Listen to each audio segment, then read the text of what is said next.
Assalamualaikum warahmatullahi wabarakatuh. Perkenalkan nama saya Torik Fitajala dengan NIM 21641110023. Eh, saya akan mempresentasikan tentang skripsi saya yang berjudul Implementasi ULV 12 untuk deteksi penyakit pada daun padi.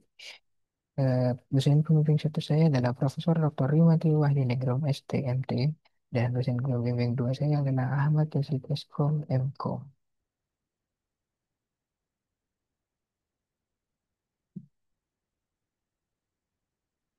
Padi merupakan makanan pokok bagi sebagian besar penduduk dunia dan menjadi bagian penting dari ekonomi di negara berbasis pertanian seperti Indonesia.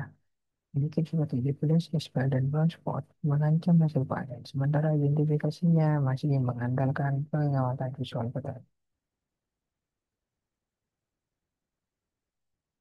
Untuk rumusan masalah telah tercantum pada slide berikut. Eh, dengan tujuan yang pertama adalah mengukur pengaruh batch 16 dan 32 terhadap MAP dan waktu deteksi ULV 12, mengukur pengaruh EPO 100 dan 300 terhadap MAP dan waktu deteksi ULV 12, dan yang ketiga adalah mengukur pengaruh augmentasi terhadap MAP pada ULV 12.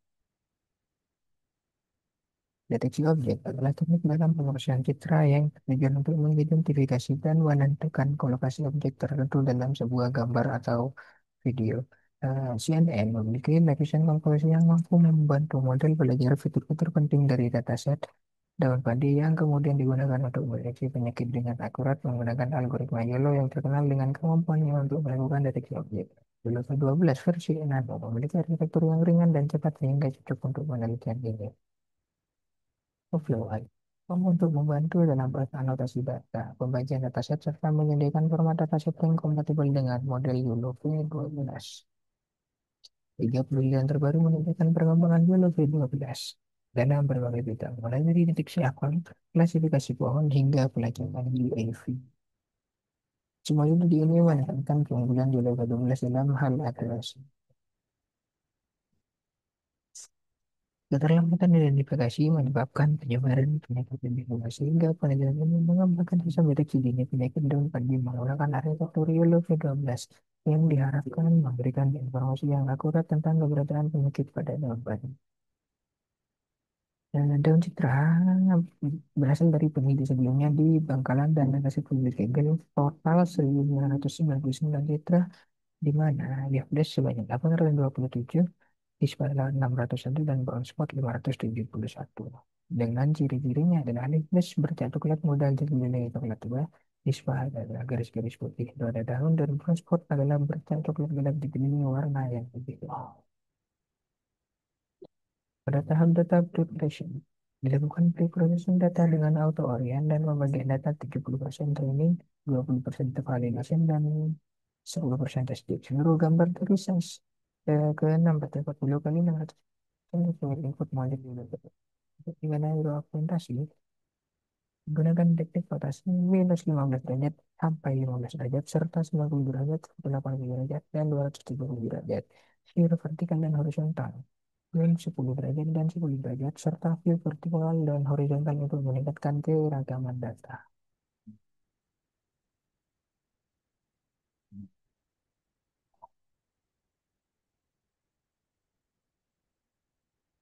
Pada Backbone, di sini ada tiga tahapan meliputi Backbone, Loop, dan Head.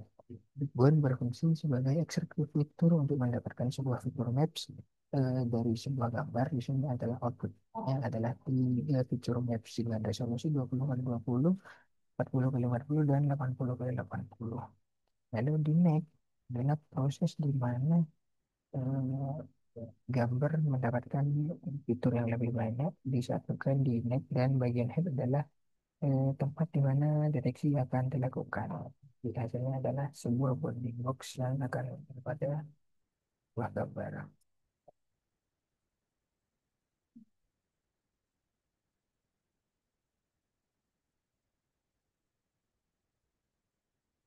Keunggulan Unit 12 adalah inferensi yang cepat sebesar 1,64 milisekund per detik.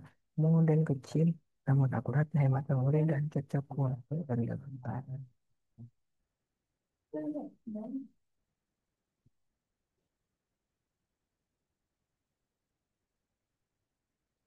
Setelah itu dia menjelaskan arsitektur sistem.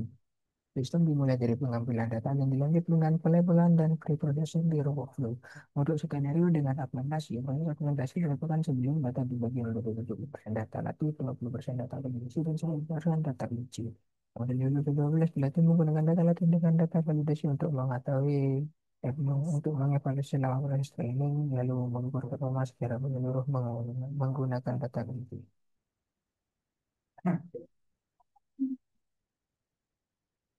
Pada slide ini menjelaskan tentang metode evaluasi kinerja model deteksi objek yang digunakan dalam penelitian.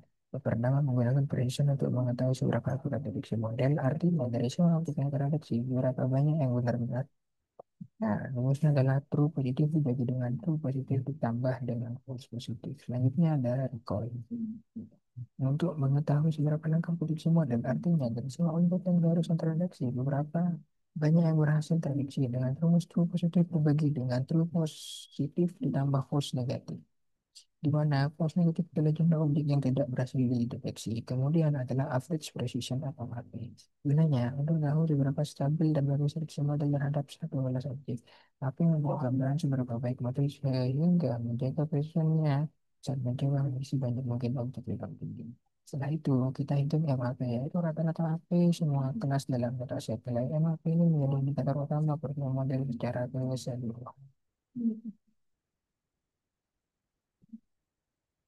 Pada bagian development design menggunakan Streamlit dengan dua navigasi. Yang pertama adalah beranda untuk pengenalan aplikasi apa. Lalu yang kedua adalah fitur mendeteksi menggunakan aplikasi gambar ataupun mendeteksi menggunakan kamera. Untuk skenario augmentasi pada saat ini recall terbaik terjadi pada saat 16 dengan 500 epoch sebesar 0,529. Sedangkan precision MAP dan waktu deteksi terbaik terjadi saat Nexus 32 dengan epoch 300 berturut-turut sebesar 0,648, 0,534, dan 0,6 milisecond. Pada testing, recall terbaik terjadi saat Nexus 16 dengan epoch 600 dengan 0,646 atau 64% precision MAP dan waktu deteksi terbaik terjadi saat Nexus 32 dengan 300 epoch berturut-turut sebesar 75% dan 71% dengan 1,6 milisecond.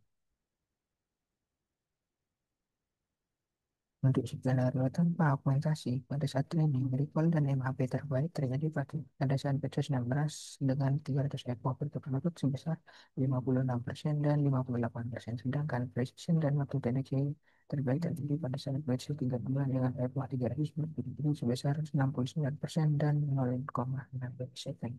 Pada testing, prediksi MAP dan studi terbaik terjadi pada saat batch 16 dengan 300 epoch berturut-turut sebesar 85%, 82%, dan 2,7 milisecond. Sedangkan tikal terbaik terjadi saat batch 32 dengan 300 epoch sebesar 0, bisa 75%. Perbandingan diambil dari set ke Rio skenario pada augmentasi dan satu skenario terbaik tanpa menggunakan augmentasi. Pada tahap testing, skenario augmentasi menghasilkan MAP sebesar 71% dan skenario tanpa augmentasi menghasilkan MAP sebesar 82%. Berdasarkan hasil ini, meskipun augmentasi memperbanyak persyaratan, justru memberikan hasil prediksi yang lebih rendah daripada tanpa menggunakan augmentasi. Eh,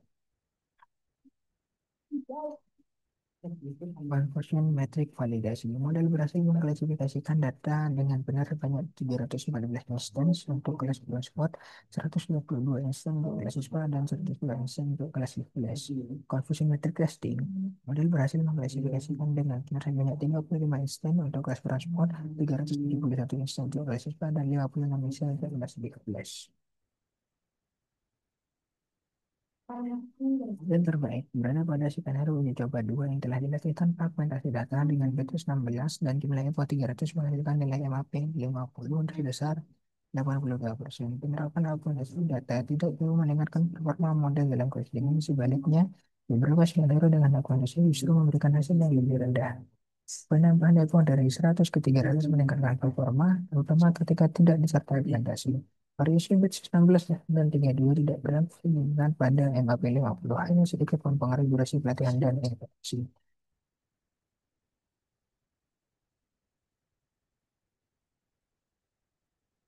Terima kasih. Cukup sekian persentasenya.